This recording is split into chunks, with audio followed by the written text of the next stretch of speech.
Welcome to another episode of Women Series, where we capture developments and stories that impact women. On today's episode, we'll be looking at the reports of NSE Top 20 companies' board positions held by women, UN agencies charged to Imo Monarchs to end female genital mutilation, and the appointment of a special assistant on Unmarried Women Affairs by the Bauchi State Government.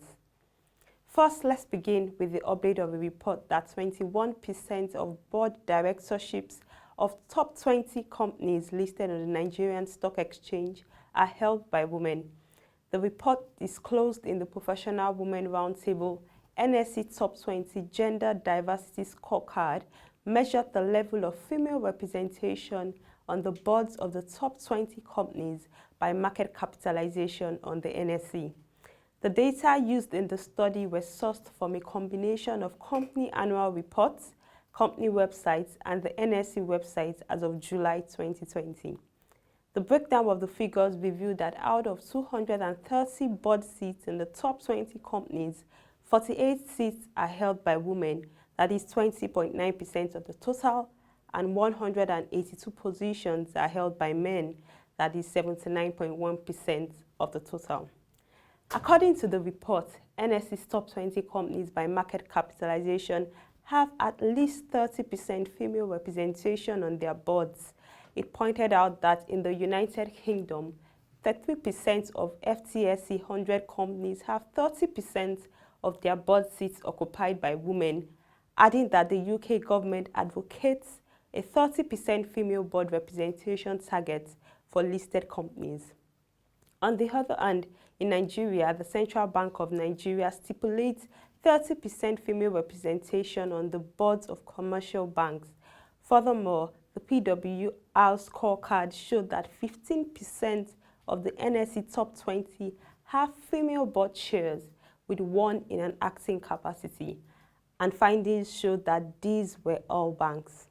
Precisely, it stated that 50% of the banks in the list have at least 30% of their board seats occupied by women, but the report revealed that one company in the NSE top 20 did not have any female representation on its board. Among the NSE top 20 companies, it ranked Access Bank PLC and Stanbic IBTC as the highest performance in terms of female board representation, with 40% or more.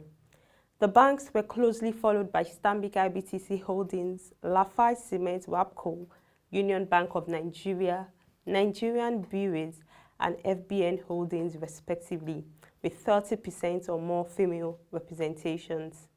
In the financial services sector, 37.5% of the boards in this list are chaired by women, and the research also shows that across the other sectors represented, that is consumer goods, industrial goods, ICT, and oil and gas, none of the boards are chaired by women.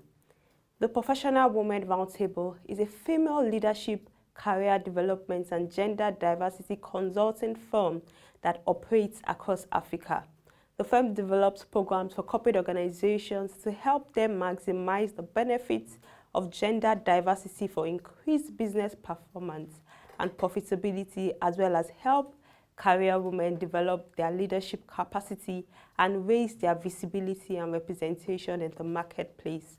In addition, it provides data and research services to investors and other institutions focused on gender diversity. In another development, the United Nations Children's Fund and the United Nations Population Fund have asked the Council of Traditional Rulers in Imo State to support development partners in the fight against female genital mutilation. The chief of the UNICEF Field Office, Dr. Ibrahim Conte, made the appeal in Owerri, the Imo State capital, at a dialogue with traditional leaders facilitated by the National Orientation Agency with the support of UNICEF and UNFPA during the course of the weekend. With 69% female genital mutilations prevalence in the state, Conte expressed concern that Imo State has the highest record of female genital mutilation, which, according to World Health Organization, involves the removal of the external female genitalia or other injury to the female genital organs for non-medical reasons. At the dialogue, UNICEF field officer noted that the two specialized agencies of the United Nations would sustain partnership with the federal government and Imo State Government to end female genital mutilation in the country. It also noted that the Imo State Female Genital Mutilation Law, which stipulates various terms of imprisonment and fine against culprits of the practice, has been in consonance with the visions of the body to remedy the ugly trend. Consequently, they sought the collaborations of the royal fathers towards the elimination of the female genital mutilation in the 55 autonomous communities in the two council areas, and noted that based on these regimes, UNFPA and UNICEF have come out to support the crusade against female genital mutilation, mainly through meaningful dialogue and consultations. Conte told the traditional rulers that the UN agencies had not come to prescribe the cultures and traditions of Imo people, but these cultures and traditions have been proved to be harmful, obnoxious, and inhuman. He further stated that the effort had begun to bear fruits in some communities the field officers of UNICEF and UNFPA and NOA have visited. Speaking on behalf of the monarchs, chairman of the Owerri West Council of Traditional Rulers, Eze Ejimogu Godfrey, denounced the practice of female genital mutilation in some communities and pledged their cooperation to stop the practice. In the Bauchi State Government House, the Governor Bala Mohammed, has appointed Balaraba Ibrahim as the Special Assistant on Unmarried Women Affairs.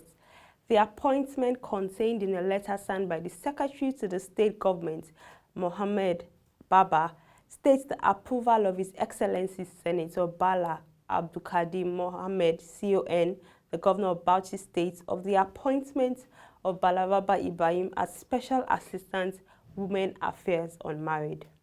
The letter stated the appointment has based on her knowledge, experience, and personal qualities of hard work, honesty, and absolute loyalty, with expectations of her to utilize these qualities in facing the challenges of the office to facilitate the attainment of the collective goal and the expectation of the electorate.